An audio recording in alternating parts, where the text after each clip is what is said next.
यार, हमारा हीरो जांग जिहेंग बचपन से ही अपने रूथलेस और नो लिमिट एटीट्यूड के लिए जाना जाता है और इसी वजह से उसने पूरी जांग ग्रुप पर कब्जा कर लिया था।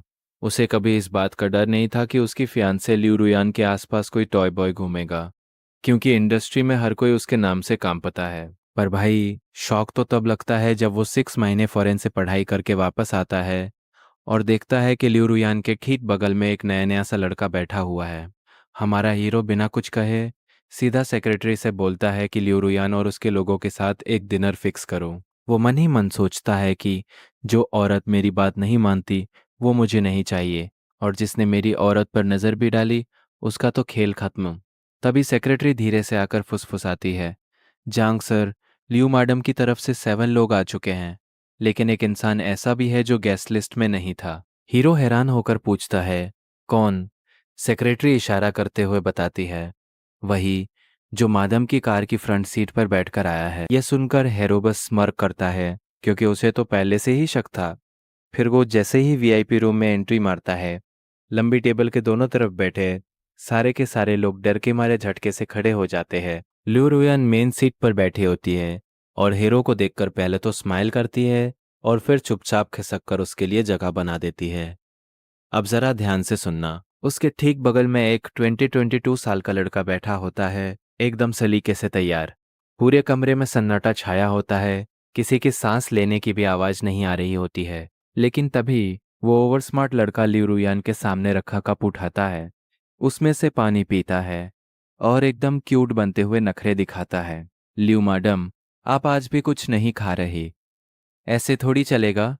हमारा हीरो दरवाजे पर ही खड़ा रहता है। अचानक उस लड़के को रियलाइज होता है कि कमरे का माहौल कुछ अजीब है।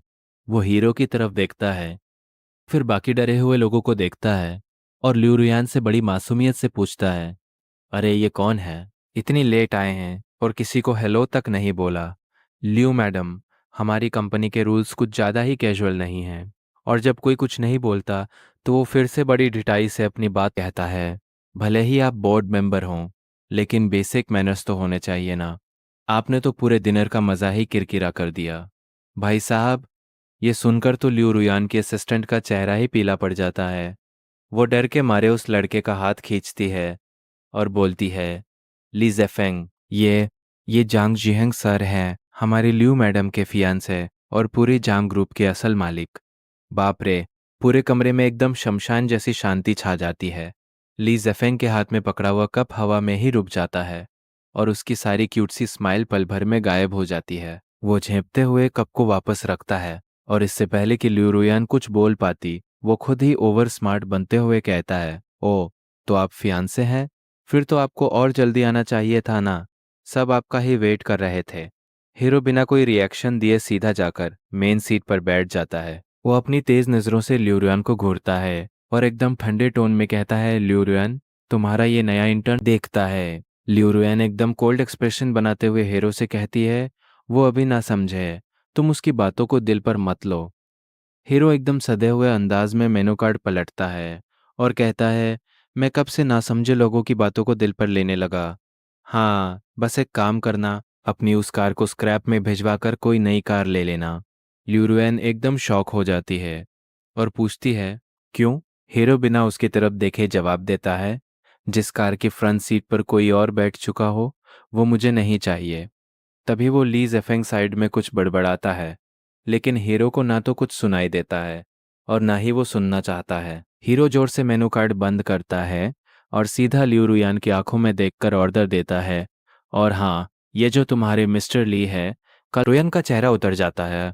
वो कुछ बोलने की कोशिश करती है, लेकिन चुप रहना ही बेहतर समझती है। पूरे कमरे के लोग राहत की सांस लेते हैं कि चलो, उनकी जान तो बची। हीरो अपनी कुर्सी से उठता है, ल्यूरुयान के कंधे पर थपकी देता है और वार्निंग देते हुए कहता है, ल्यूरुयान, बेहतर होगा तुम ये याद रखो कि आज तुम जिस मुकाम पर हो वो किसकी वजह से है। तभी ल्यूरियन पीछे से गुस्से में दांत पीसते हुए कहती है, जांग जिहेंग, क्या तुम्हें हर काम इतने रूथलेस तरीके से करना जरूरी है? हीरो दरवाज़ा खोलता है, बाहर की ठंडी हवा अंदर आती है और वो स्मर करते हुए कहता है, लगता है तुम अभी तक मुझे ठीक से जान नहीं पाई हो। रात के करीब 11 बज रहे होते हैं। हीरो घर पहुंचकर सोफे पर आराम से रिलैक्स कर रहा होता है। तभी थोड़ी देर बाद लियू रुयान भी घर आ जा चिढ़ते हुए कहती है, आज रात तुमने सच में बहुत ओवर रिएक्ट किया। ली जेफेंग बस एक इंटर्न है, 22 साल का बच्चा है, उसे कुछ नहीं पता। क्या तुम्हारा इतना बड़ा तमाशा करना ज़रूरी था? हीरो एकदम शांत आवाज में बोलता है, वो तो ना समझ है, पर क्या तुम भी ना समझ हो गई हो? हीरो धीरे से अपने पैर सोफे से नीचे रखता है और उसे घूरते हुए कहता है, लियू रुयान, क्या तुम नहीं जानती कि मैं किस तरह का इंसान हूँ? वो झुंझलाते हुए अपना कॉलर ठीक करती है और तेज आवाज में बोलती है, मुझे सब पता है, तुम्हारा कंट्रोल करने का ऑब्सेशन कुछ ज़्यादा ही बढ़ गया है। बस एक इंटर्न मेरी कार में क्या बैठ गया, तुमने इतना बड़ा बवाल खड़ा कर दिया। बाहर वाले हमारे बारे में क्या सोचेंगे? हीरो एकदम खतरनाक अंदाज में पूछता है, क्या तुम्हें लगता है मुझे इस बात से कोई फर्क पड़ता है कि बाहर वाले क्या सोचते हैं? यह सुनकर वो एकदम सुन्न पड़ जाती है। फिर वो सफाई देते हुए कहती है, कंपनी के बहुत सारे कामों के लिए मुझे हंसने लगता है और कहता है, हमारे इस वीआईपी एरिया में सारे बड़े बड़े प्राइवेट विलस हैं, यहाँ हर कोई एक दूसरे को जानता है। लियू रुयान, तुम मुझे ये बताओ कि तुम्हारा ये रास्ता आखिर जा कहाँ रहा था? यह सुनकर लियू रुयान का चेहरा एकदम सफ़ेद पड़ जाता है और वो काफ़ी देर तक कुछ बोल ही नहीं पाती। बहुत देर बाद वो दबी हुई आवाज़ में कहती है, मैं कल उसे निकाल दूंगी, पर क्या तुम उसे पूरी इंडस्ट्री से बैन करने वाली बात वापस नहीं ले सकते? वो अभी अभी ग्रेजुएट हुआ है। हीरो एकदम कड़क आवाज में कहता है, मैंने जो फैसला ले लिया वो मैं बदलता नहीं। और इससे पहले कि वो कुछ और बकवास करती, हीरो उसे बीच में ही रोककर उठता है और बेडरूम की तरफ जाते हुए कहता है, अगर तुम्हें उसके लिए इतना ही बुरा लग रहा है तो दरवाज़ा खुला है, जाकर उसे दिलासा दे सकती हो। लेकिन याद रखना, अगर इस दरवाजे से बाहर कदम रखा तो वापस कभी लौट कर मत आना। पीछे एकदम सन्नाटा छा जाता है। अगली सुबह जब हीरो उठता है तो वो देखता है कि सेंटर टेबल पर कार को स्क्रैप में देने की रसीद रुयान के ही सिग्नेचर होते हैं। हीरो उसे देखकर वापस रख देता है और सोचता है कि चलो, कम से कम वो मुझसे पंगा लेने की बेवकूफ़ी तो नहीं कर रही। तभी सेक्रेटरी का एक वॉइस मैसेज आता है, जंग सर, ली जेफेंग की फॉर्मेलिटीज़ पूरी हो गई है। लियू मैडम ने खुद साइन किए हैं। लेकिन सर, वो जाते जाते रिसेप्शन पर आधा घंटा बैठकर रोया और बोला कि एक दिन जांग जीहेंग पछताएगा। हीरो बस 2 शब्द टाइप करके भेजता है, नोटेड। क्योंकि भाई ऐसी धमकियां उसने बहुत सुनी हैं और आज तक कोई उसे पछताने पर मजबूर नहीं कर पाया। हीरो कहता है, मैं किसी को पूरी तरह बर्बाद करने का शौक नहीं रखता, लेकिन मेरी एक बुरी आदत है, जो मुझसे पंगा लेने की कोशिश करता है मैं उसे ऐसा सबक सिखाता हूँ कि पछतावा भी उससे पनाह मांगे। लंच के टाइम पर लियो रुयान का मैसेज आता है, कार बदल दी है और वो इंसान भी जा चुका है। अब तो तुम खुश हो? हीरो बड़े आराम से रिप्लाई करता है, तुम्हारे आगे के बिहेवियर पर डिपेंड करता है। इसके बाद उसका कोई रिप्लाई नहीं आता। ऐसा लगता है जैसे मामला यहीं खत्म हो गया।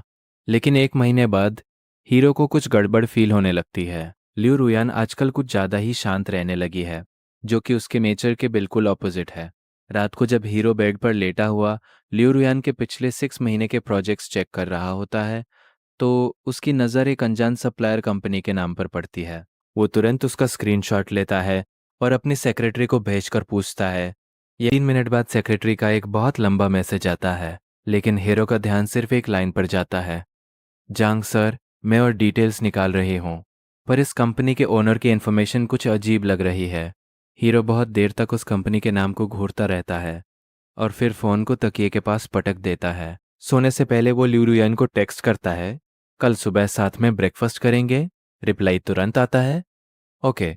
हीरो अपना फ़ोन बंद करता है और आंखें मूंद कर बड़बड़ाता है, ओके, बेहतर होगा कि सच में सब ओके ही निकले। अगले दिन सेक्रेटरी आकर रिपोर्ट देती है, सर, लियू मादम आजकल एक नई कंपनी के काफ़ी क्लोज है। प्रोजेक्ट कोई बहुत बड़ा नहीं है, लेकिन फिर भी वो हफ्ते में कम से कम 4 बार उनके साथ मीटिंग करती है। सेक्रेटरी अपना टैबलेट हीरो की तरफ बढ़ाती है, जिसमें लियू रुयान का पूरे महीने का स्केड्यूल होता है। हीरो टैबलेट लेते हुए कहता है, हम आगे बोलो।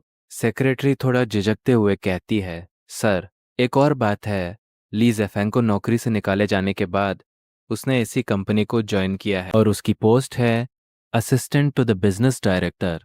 यह सुनते ही हीरो के हाथ रुक जाते हैं। भाई, एक फ्रेश ग्रेजुएट इंटर्न जिसे पूरी इंडस्ट्री ने ब्लैकलिस्ट कर दिया था, वो रातों रात बिजनेस डायरेक्टर का असिस्टेंट कैसे बन सकता है? सेक्रेटरी आगे बताती है, सर, वो कंपनी हमारी कॉर लिस्ट में नहीं है, वो एक सेकेंड ईयर सप्लायर है, इसलिए हमने उस पर ज़्यादा ध्यान नहीं दिया। हीरो टैबलेट नीचे रखता है और अपनी कुर्सी पर पीछे टिक कर बैठ जाता है। पूरे कमरे में पिन ड्रॉप साइलेंस। सेक्रेटरी डर के मारे अपनी जगह से हिल भी नहीं पा रही होती है। करीब 2 मिनट बाद हीरो पूछता है, उस कंपनी के साथ हमारे करंटली कितने प्रोजेक्ट्स चल रहे हैं? सेक्रेटरी जवाब देती है, 3 सर, 2 पुराने हैं और एक अभी अभी साइन हुआ है। हीरो एकदम कोल्डली कहता है, तीनों को तुरंत कैंसिल कर दो। सेक्रेटरी हैरान होकर कहती है, सर, सारे? लेकिन एक प्रोजेक्ट का हम एडवांस पेमेंट भी दे चुके हैं। हीरो बिना पलक झपकाए बोलता है, एडवांस पेमेंट को भूल जाओ, कॉन्ट्रैक्ट के हिसाब से पेनल्टी क्लॉज हमारे फेवर में। और सुनो, हीरो अपना फोन उठाता है और कॉन्टैक्ट स्क्रॉल करते हुए कहता है, इस कंपनी के साथ काम करने वाले जितने भी सप्लायर्स हैं उन सब की लिस्ट निकालो। तुम खुद उन सबको कॉल करोगी और कहोगी कि जो भी कंपनी जैंग ग्रुप के साथ बिजनेस करना चाहती है उसे उस कंपनी के साथ सारे रिश्ते तोड़ने होंगे। सेक्रेटरी घबराते हुए बोलती है, लेकिन सर, क्या यह कदम कुछ ज़्यादा बड़ा नहीं हो जाएगा? हीरो अपना टैबलेट टेबल पर पटक कर कहता है, यह कोई बड़ा कदम नहीं है। अगर मैंने किसी इंसान को इंडस्ट्री से गायब करने का फैसला किया है तो मैं उसे भेष बदलकर वापस उड़ने नहीं दूंगा। जिस किसी ने भी उसे ये सीढ़ी दी है, मैं वो सीढ़ी ही तोड़ दूंगा। और अगर सीढ़ी नहीं टूटी तो मैं सीढ़ी के साथ साथ उसे बनाने वाले को भी दफना दूंगा। सेक्रेटरी एक गहरी सांस लेती है और सिर हिलाकर बाहर चली जाती है। पूरी दोपहर सेक्रेटरी सिर्फ कॉल्स करती रहती है। शाम को वो आकर रिपोर्ट देती है, सर, इंडस्ट्री में किसी एक इंसान की भी हिम्मत नहीं हो। रात को जब ल्यूरियान घर लौटती है तो उसका चेहरा एकदम उतरा हुआ होता है। उसका फ़ोन लगातार बज रहा होता है। वो परेशान होकर कॉल काटती है, फिर उठाती है और लगभग चिल्लाते हुए कहती है, हाँ, मुझे पता चल गया है, तुम पैनिक मत करो। हीरो डाइनिंग टेबल पर आराम से खाना खा रहा होता है। वो फ़ोन काटकर सीधा हीरो की तरफ देखती है और गुस्से में पूछती है, ये सब तुमने किया है? हीरो बड़े कैजुअल अंदाज में कहता है, हाँ। वो चिल्लाती है, क्या तुम्हें पता है कि उस प्रोजेक्ट के रुकने से हमारी कंपनी का भी नुकसान होगा? हीरो कहता है, हाँ, पता है। वो बौखला कर पूछती है, तो फिर तुमने ऐसा क्यों?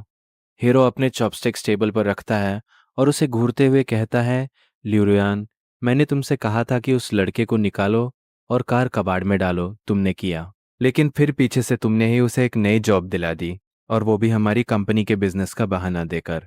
क्या तुम्हें लगता है मैं बेवकूफ़ हूँ? वो कुछ बोलने के लिए मुंह खोलती है लेकिन चुप रह जाती है। हीरो अपनी जगह से उठता है और उसके एकदम करीब जाकर कहता है, तुम मुझे क्रूर समझ सकती हो, कंट्रोल फ्रीक समझ सकती हो, लेकिन तुम मुझे पागल नहीं समझ सकती। ये मेरी। वो अपनी नजरें चुराती है और रोंदे हुए गले से कहती है, जांग जीहेंग, क्या तुम किसी को जीने का एक मौका नहीं दे सकते? हीरो जोर से हंसता है और पूछता है, किसी को? ये किसी कौन है? इससे पहले कि वो कोई जवाब दे, हीरो मुड़कर सीधा अपने स्टडी रूम की तरफ चला जाता है। दरवाजा बंद करने से ठीक पहले वो पलटकर कहता है, लिऊ रुयान, अगर आज के बाद तुमने उस लड़के की तरफदारी में एक लफ्ज भी बोला तो अगली बार मेरा जवाब इतना सीधा नहीं होगा। भाई, ये पूरी खबर लिऊ फैमिली की दादी ओल्ड मैडम तक बहुत जल्दी पहुंच जाती है। उसी दोपहर जब हीरो एक मीटिंग में होता है तो सेक्रेटरी भागते हुए आती है और उसके कान में फुसफुसाती है, सर, लियो फैमिली की ओल्ड मैडम को सब पता चल गया है। वो बहुत भड़की हुई है और उन्होंने लियू रुयान को घर में नज़रबंद हाउस अरेस्ट कर दिया है ताकि वो अपनी गलती सुधारे। हीरो के चेहरे पर कोई रिएक्शन नहीं होता और वो चुपचाप अपनी मीटिंग कंटिन्यू करता है। मीटिंग के बाद सेक्रेटरी फिर आती है। सेक्रेटरी आगे बताती है, सर, लियू मैडम के पापा ने खुद लियू फैमिली की तरफ से उस लड़के ली जेफेंग के खिलाफ इंडस्ट्री बैन इश्यू कर दिया है और उसे तुरंत नौकरी से निकलवा दिया। इस बार लियू फैमिली ने खुद एक्शन लिया है जो कि हमारे तरीके से भी ज़्यादा खतरनाक है। हीरो बस सिर हिलाता है। उसे लियू फैमिली के एक्शन से कोई हैरानी नहीं होती, लेकिन उसे चिंता इस बात की होती है कि अब लियू रोयान क्या करेगी। और वही हुआ जिसका डर था। रात के 10 बजे लियू रोयान वापस लौटती है। वो इतनी जोर से दरवाज़ा खोलती है कि दरवाज़ा सीधे दीवार पर जाकर धड़ाम से टकराता है। जांग जीहेंग, वो चिल्लाती है। उसके कपड़े अस्त व्यस्त होते हैं और आंखें रो रो कर एकदम लाल हो चुकी होती है। हीरो को पता था कि वो आज रात तमाशा जरूर करेगी, लेकिन उसकी यह हालत देखकर हीरो को सच में बहुत निराशा होती है। वो पास आकर चीखती है, क्या तुमने जाकर मेरी दादी से शिकायत की है? हीरो उसकी तरफ देखे बिना ही शांत आवाज में बोलता, पूरी ताकत लगाकर खुद को हीरो पर हाथ उठाने से रोक रही होती है। वो चिल्लाकर कहती है, मेरी दादी मुझे कमरे में बंद करना चाहती है। तुम्हें बहुत मजा आ रहा होगा ना ये देखकर। हीरो एकदम कोल्डली जवाब देता है, मुझे लगता है तुम इसी लायक हो। ये सुनते ही वो पागल सी हो जाती है और जोर से सोफे पर हाथ मारते हुए चीखती है, जांग जिहेंग, आखिर तुम चाहते क्या हो? एक इंटर्न के लिए इतना तमाशा। तुमने उसे नौकरी से निकाला, अपनी सारी कंपनी से बान करवाया, और अब मेरे पापा भी तुम्हारे सपोर्ट में आ गए। वो सिर्फ 22 साल का लड़का है, क्या वो तुम्हारी नज़रों में इतना खटकता है कि तुम उसे बर्दाश्त ही नहीं कर सकते?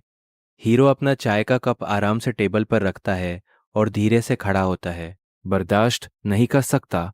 वो एक खौफनाक स्माइल के साथ कहता है, लियो रुयान, तुम्हारी पूरी लियो फैमिली साल भर में जितना पैसा कमाती है ना, मेरी जांग ग्रुप एक क्वार्टर में उससे ज्यादा कमा लेती है। हीरो के इस ऑरा के सामने उसका सारा कॉन्फिडेंस चूर चूर हो जाता है। हीरो उसे घूरते हुए कहता है, मैं तुम्हें तुम्हारी इज्जत बचाने का आखिरी मौका दे रहा था। आज तुम जिस सीईओ की कुर्सी पर बैठी हो, वो तुम्हें कैसे मिली, ये तुम मुझसे बेहतर जानती हो। अगर तुम्हें ये इज्जत रास नहीं आ रही है ना, तो मैं ये पूरा खेल पलट कर रख दूंगा। लिu रुयान डर के मारे थूक गटकती है। वो पीछे तो नहीं हटती, लेकिन उसकी मुट्ठियां कसकर बंध जाती है। वो रुआंसी आवाज में कहती है, तुम हमेशा सिर्फ धमकियां देते हो। हीरो एकदम शांत स्वर में बोलता है, मैं धमकी नहीं दे रहा, मैं तुम्हें सच बता रहा हूं। तुम्हें अभी तक सिचुएशन समझ नहीं आ रही है। कमरे में एकदम सन्नाटा छा जाता है। अचानक वो मुड़ती है, टेबल से अपनी कार की चाबी उठाती है और तेजी से बाहर की तरफ जाने लगती है। लिu रुयान, मेरे सब्र का घड़ा अब भर चुका है। इसके ठीक एक हफ्ते बाद सेक्रेटरी हीरो को एक बहुत बड़ी खबर देती है। सर, लिu रुयान और वो लड़का ली जफेंग दोनों एक हाई क्लास बिलियनर पार्टी में एक साथ नजर आए हैं। वो दोनों एकदम हाथों में हाथ डाले घूम रहे थे और अब उन्हें इस बात को छुपाने की कोई परवाह नहीं है। भाई साहब, ये सुनते ही हमारा हीरो बिना एक सेकंड बर्बाद किए सीधे लिव फैमिली के मेन मेंशन में कॉल लगा देता है। कॉल वहां का बटलर उठाता है। हीरो कड़क आवाज में ऑर्डर देता है, ओल्ड मैडम को फोन दो और उनसे कहना कि जांग जिहेंग ये शादी तोड़ना चाहता है। बटलर की आवाज डर के मारे कांपने लगती है। लेकिन लेकिन जांग सर, अभी आधी रात हो रही है, ओल्ड मैडम सो चुकी है। हीरो गुर्राते हुए कहता है, मैंने कहा उसे फोन दो। 5 मिनट बाद ओल्ड मैडम की नींद से भरी हुई भारी आवाज सुनाई देती है। जीहेंग, क्या बात है बेटा? हीरो बिना किसी इमोशन के कहता है, मेरा और लिu रुयान का रिश्ता आज यहीं खत्म हो। हीरो एकदम फिल्म आवाज में कहता है, मैं गुस्से में नहीं हूं, मैंने उसे सुधरने के बहुत मौके दिए, लेकिन आज उसने जो किया है उससे उसने अपना फैसला सुना दिया है। अब हमारे बीच बात करने के लिए कुछ नहीं बचा। ओल्ड मैडम उसे मनाने की कोशिश करती है। जिहेंग, मेरी बात तो सुनो। लेकिन हीरो उन्हें बीच में ही टोक देता है। ओल्ड मैडम, मुझे जो कहना था वो मैं कह चुका। बाकी की फॉर्मेलिटीज के लिए मैं खुद कल सुबह आपके घर आऊंगा। और वो फोन काट देता है। सेक्रेटरी दरवाजे पर खड़ी सब सुन रही होती है। हीरो का खौफनाक चेहरा देखकर वो समझ जाती है कि अब क्या होने वाला है। हीरो ऑर्डर देता है, कल सुबह 10 बजे के लिए सब कुछ तैयार रखना, मैं खुद लियो फैमिली के घर जाऊंगा। सेक्रेटरी पूछती है, सर क्या लीगल टीम को भी साथ लेना है? हीरो कहता है, नहीं, सिर्फ बॉडीगार्ड्स को साथ लो। सेक्रेटरी सिर हिलाकर जाने लगती है। तभी हीरो उसे वापस बुलाता है, और हाँ, पीआर डिपार्टमेंट से कहना कि स्टैंड बाय पर रहे। आज रात की वो पार्टी वाली फोटोज हर जगह लीक होंगी, लेकिन हमें उससे रोकना नहीं है। जब तक मेरी वहां बात खत्म ना हो जाए, कोई कुछ नहीं बोलेगा। अगली सुबह एकदम टाइम पर सेक्रेटरी हीरो एक कड़क चाय बनाता है और कांच की खिड़की से बाहर शहर को देखते हुए सूरज को उगते हुए देखता है। जैसे ही वो निकलने के लिए तैयार होता है, उसके फोन पर एक अननोन नंबर से मैसेज आता है। हेलो मिस्टर जांग, सुना है आप शादी तोड़ रहे हैं, लेकिन रोयान ने तो मुझसे कहा था कि वो आपको जिंदगी भर नहीं छोड़ेगी। खैर, ये आप दोनों का मैटर है, मुझे लगा आपको ये पता होना चाहिए। ली ज़ेफेंग। मैसेज के आखिर में एक स्माइली इमोजी भी होता है। हीरो उस स्माइली को देखकर मुस्कुराता है, उस नंबर को सीधा ब्लैकलिस्ट में डालता है और सेक्रेटरी को एक और मैसेज करता है, बॉडीगार्ड्स की गिनती बढ़ा दो। इसके बाद वो सीधे लिव फैमिली के मेंशन पहुंचता है। दरवाज़ा बटलर खोलता है और आज उसका चेहरा भी एकदम उतरा हुआ होता है। वो डरते हुए कहता है, Jang sir, old madam living room में आपका वेट कर रही है। हीरो अपने भारी भरकम बॉडीगार्ड्स के साथ पूरे टशन में अंदर एंट्री मारता है। जैसे ही हीरो लिविंग रूम में कदम रखता है, वहां बैठे सारे लोगों की नजरें उस पर टिक जाती है। ओल्ड मैडम बीच में एक बड़ी सी कुर्सी पर बैठी होती है। उनका चेहरा गुस्से और टेंशन से पीला पड़ा होता है। लिू रुयान के पापा लाल आंखों के साथ साइड में खड़े होते हैं। उन्होंने हाथों में एक रुमाल कसकर पकड़ा होता है। उनके अलावा घर के कई रिश्तेदार और उनका फैमिली लॉयर भी वहां मौजूद होता है। ओल्ड मैडम सामने वाले सोफे की तरफ इशारा करते हुए कहती हैं, जिहेंग बैठो। हीरो एकदम कड़क आवाज में कहता है, जरूरत नहीं है, मैं खड़े रहकर ही बात कर लूंगा। मैं यहाँ सिर्फ अपने एंगेजमेंट तोड़ने और लिू रुयन के साथ सारे रिश्ते खत्म करने आया हूँ। यह सुनकर लिू रुयन के पापा अपने आंसू पोंछते हुए आगे आते हैं और गिड़गिड़ाते हुए कहते हैं, जिहेंग बेटा, तुम और रुयान पिछले 3 साल से साथ हो। ऐसी क्या बात हो गई जिसे हम बैठकर नहीं सुलझा सकते? मियाँ बीवी के बीच तो छोटे मोटे झगड़े होते ही रहते हैं ना। हीरो उन्हें घूर कर कहता है, हम अभी पति पत्नी नहीं बने हैं। उसके पापा झट से आगे बढ़कर हीरो का हाथ पकड़ने की कोशिश करते हैं और जवानी में गलतियां हो जाती हैं। मैं मानता हूं कि रुयान ने इस बार बहुत बड़ी गलती की है, लेकिन तुम्हें उसे सुधारने का एक मौका तो देना चाहिए। हीरो बिना कोई इमोशन दिखाए अपने हाथ पीछे कर लेता है और कहता है, मैं उसे मौका दे चुका हूं, और वो भी एक बार नहीं, कई बार। तभी ओल्ड मैडम खांसते हुए अपनी भारी आवाज में कहती है, जिहेंग, मैं जानती हूं कि रुयान ने तुम्हारे साथ गलत किया है, लेकिन हमारी दोनों फैमिलीज के बिजनेस आपस में जुड़े हुए हैं। अगर तुम ये रिश्ता तोड़ोगे तो इसमें जांग ग्रुप और लिू फैमिली दोनों का भारी नुकसान होगा। वो उसे लालच देने वाले अंदाज में कहती है, तुम एक समझदार लड़के हो, तुम्हें बिजनेस के फायदे के बारे में सोचना चाहिए। एक छोटी सी नासमझ लड़की की वजह से इतने बड़े बिजनेस एम्पायर को दांव पर मत लगाओ। हीरो स्मर्क करता है, अपना ब्रीफकेस जोर से सेंटर टेबल पर पटकता है और कहता है, ओल्ड मैडम, पिछले 3 सालों में मैंने लियू फैमिली के लिए जो कुछ भी किया है उसका एक एक हिसाब इस फाइल में मौजूद है। अब बस इसे। हीरो नीचे देखता है और एकदम खतरनाक टोन में कहता है कि कैसा बिग पिक्चर। अगर मैं ये सब दे सकता हूँ तो इसे वापस भी ले सकता हूँ। पूरे कमरे में एकदम सन्नाटा छा जाता है, लेकिन तभी अचानक दरवाजे पर कदमों की तेज आवाज आती है। लिू रुयन दरवाजा धकेलकर अंदर आती है और उसके ठीक पीछे वो इंटरनली जफेंग भी होता है। वो आते ही चिल्लाने लगती है कि जांग जीहेंग, तुम खुद को समझते क्या हो? हमारी एंगेजमेंट कोई मजाक है क्या जो तुम जब चाहो तोड़ दो? हीरो एकदम टशन में बोलता है कि मैं जांग जीहेंग हूँ और मैंने कह दिया कि रिश्ता खत्म तो मतलब खत्म। तभी वो ओवर स्मार्ट ली जफेंग बीच में कूद पड़ता है और लिू रुयान का हाथ पकड़कर कहता है कि रुयान मदम, शांत हो जाइए, ये बस गुस्से में है। फिर वो हीरो की तरफ देखकर एक अजीब सी स्माइल पास करता है और मासूम बनते हुए कहता है कि मिस्टर जांग, आप गलत समझ रहे हैं।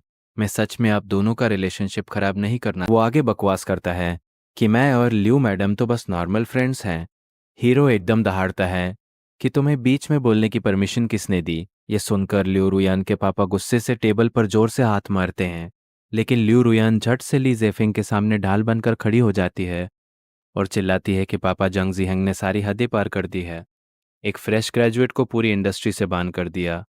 क्या कोई नॉर्मल इंसान ऐसा करता है? हीरो बड़ा ठंडे दिमाग से पूछता है कि तो तुम इसे यहाँ ये दिखाने लाई हो कि तुम इसे कितना प्रोटेक्ट करती हो? लियू रुयान एकदम अकड़कर बोलती है कि मैं इसे यहाँ इसलिए लाई हूँ ताकि तुम इसके सामने माफी मांगो। भाई साहब, पूरे कमरे में डेड साइलेंस छा जाता है। ओल्ड मैडम गुस्से से अपनी छड़ी जमीन पर पटकती है और चिल्लाती है कि बेवकूफ लड़की, घुटनों पर बैठ और माफी मांग। लेकिन हीरो जोर से हंसने लगता है और सबके सामने उस एंगेजमेंट कॉन्ट्रैक्ट को फाड़कर टुकड़े टुकड़े कर देता है। ली जेफिंग फिर से कुछ बोलने की कोशिश करता है, लेकिन इससे पहले कि वो बात पूरी करता, हीरो के बॉडीगार्ड्स झपटकर उसे दबोच लेते हैं और वो छटपटाते हुए चिल्लाता है कि तुम लोग क्या कर रहे हो? हीरो उसे आगे बोलने का मौका ही नहीं देता। वो सीधा आगे बढ़ता है और जोर से उसके मुंह पर एक मुक्का जड़ देता है। मुक्का इतना जोरदार होता है कि उसके मुंह से खून निकलने लगता है। लिू रुयान एकदम शॉक हो जाती है और भागकर उसे बचाने आती है, लेकिन हीरो पलटता है और उसी जोरदार तरीके से लिू रुयान के मुंह पर भी एक करारा थप्पड़ मार देता है और बोलता है कि ये तुम्हारे लिए था। वो गाल पर हाथ रख के पूरी तरह से हैरान रह जाती है। हीरो अपने हाथ झाड़ता है और एकदम खौफनाक आवाज में बोलता है कि लिू रुयान, आज से तुम मेरी फियांसे नहीं हो, और सच कहूं तो अब तुम्हारी कोई औकात नहीं बची। उस कॉन्ट्रैक्ट के टुकड़े पूरे जमीन पर बिखरे पड़े होते हैं और पूरे कमरे में किसी की हिम्मत नहीं होती कि उन्हें उठा सके। ये सब देखकर ओल्ड मैडम कांपते हुए अपनी छड़ी के सहारे खड़ी होती है। उनके चेहरे की झुर्रियों में डर साफ दिख रहा होता है। वो घबरा कर कहती है कि जीहेंग बेटा, शांत हो जाओ, हम लियू फैमिली तुम्हें इस बात का पूरा हिसाब देंगे। हीरो एकदम स्मर्क करते हुए पूछता है कि कैसा हिसाब? ये सुनकर ओल्ड मैडम पलटकर लिऊ रुयान को घूरती है और चिल्लाती है कि घुटनों पर बैठ जा। लिऊ रुयान वहीं जिद पर अड़ी खड़ी रहती है। उसके गाल पर हीरो के थप्पड़ का लाल निशान साफ दिख रहा होता है। जब वो नहीं बैठती तो ओल्ड मैडम अपनी छड़ी से जोर से उसके घुटनों पर मारती है। वो दर्द से छटपटाकर जमीन पर घुटनों के बल गिर जाती है। दूसरी तरफ वो एंटन ली ज़ेफेंग बॉडीगार्ड्स की पकड़ में होता है। उसका मुंह दबा होता है और वो बस बच्चों की तरह रो रहा होता है। उसके आंसू रुकने का नाम ही नहीं ले रहे होते। तभी लिऊ रोयान के पापा आगे आते हैं। अब पापा का टोन एकदम बदल चुका होता है। वो रोनी सूरत बनाकर कहते हैं कि जिहेंग, मुझे पता है मेरी बेटी नासमझ है, लेकिन तुम दोनों 3 साल से साथ हो।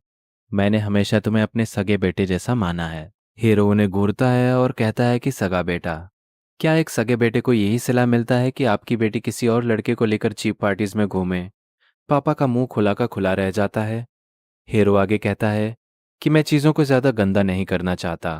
वो टेबल पर रखे सारे डॉक्यूमेंट्स ओल्ड मैडम की तरफ खिसका देता है और कहता है कि पिछले 3 सालों में मैंने आपकी कंपनी में जितने भी रिसोर्सेस लगाए हैं, ये उसकी पूरी लिस्ट है। 3 दिन के अंदर मेरे लॉयर्स आपको लीगल नोटिस भेज देंगे और सारा हिसाब किताब क्लियर हो जाएगा। ओल्ड मैडम के हाथ कांपने लगते हैं। वो घबराकर पूछती है कि क्या तुम सच में एक बार फिर से इस बारे में नहीं सोच सकते?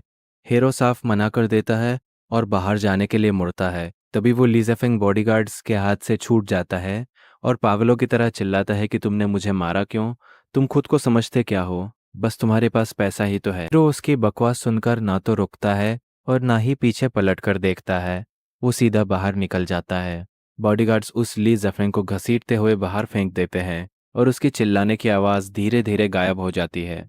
लिऊ रुयान शुरू से लेकर आखिर तक जमीन पर घुटनों के बल ही बैठी रहती है, पूरी तरह टूट चुकी होती है। कार में बैठने के बाद हीरो आराम से अपनी आंखें बंद करता है और ऑर्डर देता है कि कंपनी चलो। सेक्रेटरी उसके अगले ऑर्डर का इंतजार कर रही होती है। हीरो ऑर्डर देता है कि सारे मैनेजर्स को बता दो, दोपहर 2 बजे मीटिंग है जिसका एजेंडा है इंटरनल क्लीनअप। लिव फैमिली से जुड़े सारे प्रोजेक्ट्स और उनके रखे हुए लोगों को बाहर निकालना है। सेक्रेटरी थोड़ी परेशान होकर कहती है कि सर, लिव फैमिली रिएक्ट कर सकती है। हीरो आंखें खोलकर कहता है कि मुझे कोई फर्क नहीं पड़ता। फिर वो पीआर टीम को ऑर्डर देता है कि आज ही ऑफिशियल स्टेटमेंट निकाल दो कि जांग ग्रुप और लिव फैमिली की एंगेजमेंट ऑफिशियली टूट चुकी है और अब से हम दोनों टोटली इंडिपेंडेंट बिजनेस हैं और सारे कॉन्ट्रैक्ट्स दोबारा रिव्यू होंगे। सेक्रेटरी झट से टाइप करने लगती है। तभी हीरो के फ़ोन पर लिऊ रुयन का मैसेज आता है कि जांग जिहेंग, तुम इस बात के लिए बहुत पछताओगे। हीरो स्मर करता है और सोचता है कि यार, ये लाइन तो उस ली जेफेंग ने भी बोली थी। दोनों का स्क्रिप्ट एकदम सामे है। वो बिना कोई रिएक्शन दिए मैसेज डिलीट कर देता है और आंखें बंद करके आराम करने लगता है। भाई, पछतावा तो हीरो की डिक्शनरी में है ही नहीं। उसके पास इतनी पावर है कि उसे कभी पीछे मुड़कर देखने की जरूरत ही नहीं पड़ी। बल्कि अब उन लोगों को सोचना चाहिए कि जांग जिहेंग को खोने के बाद उनके पास बचा ही क्या है। जिस दोपहर वो स्टेटमेंट पब्लिक होता है, पूरी कंपनी में हंगामा मच जाता है। पूरे 4 घंटे लंबी मीटिंग चलती है। हीरो चुन चुन कर लिव फैमिली के सारे प्रोजेक्ट्स कैंसिल कर देता है। जिन 2 मैनेजर्स को लिऊ रुयान ने काम पर रखा था, हीरो उन्हें बिना किसी वार्निंग के उसी वक्त नौकरी से निकालकर बाहर फेंक देता है। उनके चेहरे का रंग उड़ जाता है, पर किसी की हिम्मत नहीं होती कि एक शब्द भी बोले, क्योंकि इस कंपनी में सिर्फ हीरो का राज चलता है। 3 दिन बाद लिऊ फैमिली वाले माफी मांगने के लिए छटपटाने लगते हैं। लिऊ रुयान के पापा 3 बार कॉल करते हैं, पर हीरो किसी का फोन नहीं उठाता। लेकिन 5वें दिन सेक्रेटरी घबराते हुए हीरो के पास आती है और उसे एक वीडियो दिखाती है। ये एक 2 मिलियन फॉलोअर्स वाले एंटरटेनमेंट ब्लॉगर का वीडियो होता है। वीडियो में वो इंटर्न ली ज़फेंग एक छोटे से कमरे में बैठकर पागलों की तरह रो रहा होता है कि मैं तो बस एक सीधा साधा फ्रेश ग्रेजुएट हूँ। मेरी परफॉर्मेंस अच्छी थी, इसलिए ल्यू मैडम मुझे अपने साथ बिजनेस ट्रिप पर ले गई। घरियाली आंसू बहाते हुए बहुत गंदा विक्टिम कार्ड खेल रहा होता है। वो रोते हुए बोलता है कि लेकिन जांग सर ने बिना कुछ पूछे मुझे नौकरी से निकाल दिया और पूरी इंडस्ट्री से बान कर दिया। मुझे बड़ी मुश्किल से एक जॉब मिली थी, लेकिन उन्होंने वहाँ भी प्रेशर डालकर मुझे निकलवा दिया। वो आगे रोते हुए कहता है कि मैं मानता हूँ मुझे ल्यू मैडम के इतने क्लोज नहीं होना चाहिए था, पर मैंने कोई लिमिट क्रॉस नहीं की। फिर भी उन्होंने लियो फैमिली के सामने मुझे बुरी तरह मारा। मेरे मुंह से खून आ गया, पर मैं डर के मारे कुछ नहीं बोल पाया। मुझे समझ नहीं आ रहा मैंने क्या गलती की। भाई साहब, ये वीडियो इंटरनेट पर आग की तरह फैल जाता है। कमेंट्स में लोग हीरो को गालियां देने लगते हैं कि ये तो सीधा सीधा कैपिटलिस्ट बुलिंग है। जंग जी हेंग का फैमिली बैकग्राउंड बहुत डरावना है। क्या अमीर लोग ऐसे ही दादागिरी करते हैं? मुक्का मारकर खून निकाल दिया? ये तो पुलिस केस है। लोग कमेंट्स में चिल्ला रहे होते हैं कि ली जेफेंग को पुलिस के पास जाना चाहिए। देखते ही देखते वीडियो पर 1 लाख शेयर्स हो जाते हैं। बाकी के छोटे बड़े ब्लॉगर्स भी बहती गंगा में हाथ धोने लगते हैं और हीरो की फैमिली बैकग्राउंड निकालकर मनगढ़ंत कहानियां बनाने लगते हैं। एक ने तो पूरा ऐसे लिख दिया कि जांग जियांग कितना पागल और जेलस फियांसे है। हीरो बड़े आराम से सेक्रेटरी से पूछता है कि क्या तुमने चेक किया कि इन ब्लॉगर्स को पैसे कौन दे रहा है? सेक्रेटरी सिर हिलाकर बताती है कि हाँ सर, इन सबको एक ही पीआर कंपनी ने पैसे दिए हैं और उस कंपनी का मालिक ली जेफिंग के कॉलेज का रूममेट है। हीरो अपना फोन वापस करता है और एकदम चिल होकर कहता है कि उसे थोड़ा और उछलने दो। वो खुद को बहुत बड़ा खिलाड़ी समझ रहा है ना, उसे पूरी स्टेज दे दो। जब वो नाटक करके थक जाएगा तब हम अपना खेल शुरू करेंगे। रात को हीरो सारे सबूतों के स्क्रीनशॉट्स सेव करवा लेता है। अगले दिन फिर से बहुत सारे ब्लॉगर्स एकदम सेम स्क्रिप्ट के साथ हीरो को गालियां देने लगते हैं। कोई उसे जालिम अमीर ज़्यादा बोलता है तो कोई पागल आशिक। तीसरे दिन तक तो ये ड्रामा इंटरनेट पर नंबर 1 ट्रेंडिंग टॉपिक बन जाता है। कंपनी का पीआर मैनेजर पसीने से भीगता हुआ हीरो के ऑफिस में दौड़ कर आता है और कहता है कि सर, अगर हमने अब कुछ नहीं बोला तो बात हाथ से निकल जाएगी। हीरो आराम से खड़ा होता है, अपना सूट ठीक करता है और पूछता है कि क्या सब तैयार है। मैनेजर कहता है कि हाँ। हीरो ऑर्डर देता है कि तो फिर धमाका कर दो। रात के ठीक 8 बजे जांग ग्रुप अपना ऑफिशियल स्टेटमेंट ड्रॉप करता है। ये कोई नॉर्मल स्टेटमेंट नहीं था, बस 3 पॉइंट का एक खौफनाक सच था। पहला पॉइंट ये था कि जांग जीहेंग और लिू रुयान के एंगेजमेंट सिर्फ एक बिजनेस डील थी। दूसरा पॉइंट ये था कि इस एंगेजमेंट के दौरान जांग ग्रुप ने लिू फैमिली की कंपनीज में पूरे 470 मिलियन का इन्वेस्टमेंट किया था, जिसकी पूरी लिस्ट पब्लिक कर दी जाती है। और साथ ही ये भी बता दिया जाता है कि एंगेजमेंट के दौरान लिू रुयान अपने इंटर्न ली जेफेंग के साथ लिमिट क्रॉस कर रही थी। बार बार वार्निंग देने के बाद भी वो नहीं सुधरी, इसलिए जांग जीहिंग ने खुद ये रिश्ता तोड़ दिया और लिू फैमिली को भी इससे कोई एतराज़ नहीं है। तीसरा और सबसे खतरनाक पॉइंट ये था कि जांग ग्रुप की लीगल टीम ने सारे सबूत इकट्ठे कर लिए हैं और अब वो उन सारे झूठ फैलाने वाले ब्लॉगर्स और उस पीआर कंपनी पर डेफेमेशन का सीधा केस ठोक रहे हैं। स्टेटमेंट आने के पहले आधे घंटे तक तो लोग फिर भी गालियां दे रहे होते हैं, लेकिन धीरे धीरे इंटरनेट का पूरा माहौल ही पलट जाता है। इंटरनेट के जासूसों ने ली जफिंग की वो सारी पुरानी पोस्ट्स निकाल ली जो उसने डिलीट कर दी थी। उन फोटोज में वो लिू रुयान के साथ एकदम रोमांटिक पोज दे रहा था, वो भी तब जब लिू रुयान की हीरो के साथ एंगेजमेंट हो रखी थी। लोगों को वो पीआर कंपनी की पेमेंट रसीद भी मिल जाती है। अब तो कमेंट्स का पूरा रुतबा ही बदल जाता है। लोग गालियां देते हुए लिखते हैं कि अरे ये इंटर्न ली जेफेंग तो असल में घर तोड़ने वाला निकला। भाई, 470 मिलियन का इन्वेस्टमेंट, अगर मेरी फियांसा ऐसा करती तो मैं सिर्फ एक मुक्का नहीं मारता, रोज उसकी कुटाई करता। तभी एक बहुत विरल कमेंट आता है कि ज़रा ध्यान से देखो, ये जो रोने वाला वीडियो है इसमें बैकग्राउंड तो गरीब वाला है, लेकिन टेबल पर जो पानी की बोतल रखी है वो एकदम प्रीमियम ब्रांड की है। और सबसे बड़ी बात, पीआर कंपनी को पेमेंट हीरो के मुक्का मारने से 2 दिन पहले ही कर दी गई थी। मतलब ये सारा ड्रामा पहले से प्लान किया गया था। सेक्रेटरी खुशी से उछलते हुए हीरो को बताती है कि सर, बाजी पूरी तरह पलट गई है। हीरो आराम से पूछता है कि उन ब्लॉगर्स का क्या हुआ। सेक्रेटरी बताती है कि लीगल नोटिस मिलते ही 2 ने तो वीडियो डिलीट करके माफी मांग ली, 3 अभी भी अकड़ रहे हैं और एक ने तो डर के मारे अपना अकाउंट ही उड़ा दिया। हीरो कड़क आवाज में कहता है कि अकाउंट उड़ाने से कुछ नहीं होगा, सबको कोर्ट में घसीटो और भारी जुर्माना लगाओ, एक को भी मत छोड़ना। सेक्रेटरी आगे बताती है कि सर, उस इंटर्न ली जफेंग की तो पूरी जिंदगी बर्बाद हो गई है। लोगों ने उसका असली नाम, घर का एड्रेस, सब कुछ इंटरनेट पर डाल दिया है। वो पूरी तरह एक्सपोज हो चुका है। रात के 10:30 बज रहे होते हैं, तभी हीरो के फ़ोन पर एक अनजान नंबर से कॉल आती है। ये लिू रुयान होती है। उसके आवाज़ में वो पुराना घमंड बिल्कुल नहीं होता। वो लगभग गिड़गिड़ाते हुए कहती है कि जेहेंग, बस करो प्लीज़, उसे छोड़ दो, वो पूरी तरह बर्बाद हो चुका है। तुम जो कहोगे मैं करूँगी, बस ये सब रोक दो। हीरो आराम से कुर्सी पर पीछे टिक जाता है और खिड़की के बाहर देखते हुए एकदम ठंडी आवाज़ में बोलता है कि लिू रुयान, अब तुम कह रही हो कि मैं उसे छोड़ दूं? तुम ही तो कहती थी कि वो बहुत नासमझ है। हीरो स्मर करता है और बोलता है कि क्या कोई नासमझ इंसान इतने शातिर प्लान बना सकता है जो बड़े बड़े समझदार भी नहीं सोच सकते? क्या तुम सच में इतनी बड़ी बेवकूफ़ हो? फ़ोन पर काफ़ी देर तक सन्नाटा रहता है। फिर वो रोते हुए पूछती है कि आखिर तुम चाहते क्या हो। हीरो जवाब देता है कि मुझे जो करना था वो मैं कर चुका हूँ। अब इंटरनेट पर जो लोग उसके पीछे पड़े हैं उन्हें मैं थोड़ी कंट्रोल कर सकता हूँ।